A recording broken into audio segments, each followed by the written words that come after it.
இது மாதிரி இருக்கும்போது ஜெல்சல் டேப்லெட்டும் போடுவேன், நல்லா சாப்பிடும், கிளியராக இருக்கும். அப்புறம் எப்பவுமே நான் அந்த வழி தான் பண்ணுவேன். விடைங்களுக்கு நல்லா எங்கிட்ட ஆரோக்கியமாக இருக்காருன்னா அம்மா இருந்தாலும் நார்மல் ஒன்றும் ஒரு வாரத்தை பார்த்து நார்மல் போவேன். விடைங்களை பாதி விடைங்கிட்ட 10 விடாடுறேன், 7 விட 6 விடை கண்டிப்பாக அம்மா வரும். ஈஸியாக ரெக்கவரி பண்ணிவிடுவேன். எல்லாம் பார்க்க பயப்படுவாங்க, நாங்கள் எப்படி தாங்க பண்ணுறீங்கன்னு வாங்க. ஒன்றும் இல்லைங்க, பச்சை தண்ணி இல்லைங்க நினச்சி போடுறேன், வேறு எந்த மருந்து கொடுக்க மாட்டேன், நல்லா ரெக்கவரி ஆகிடும். பாருங்கள் இந்த விடைகளாக பார்த்தீங்கன்னா எல்லாத்துக்கும் அம்மா வந்துருந்தாங்க. பாருங்கள் இதெல்லாம் அம்மா இருக்கா, இன்னும் ஒரு வாரத்துக்குலாம் அம்மா இல்லாமல் ஆகிடும். கூலாக பண்ணிவிடுவேன். எல்லாம் ஒரே சைஸாக இருக்கும் வடை. என்ன காரணம்னா நான் இந்த மாதிரி தான் பண்ணுறது. வடை குஞ்சு பொரிச்சிச்சா அந்த புறாங்க நல்லா தீனி நேரத்தோடு கொடுப்பேன், டைமிங்கோடு வரும். வடை நார்மலாக ஒரே சைஸாக இருக்கும்.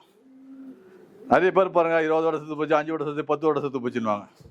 நம்மகிட்ட அந்த இதுவே கிடையாது. அத்தனை வடையும் காப்பாற்றணும்.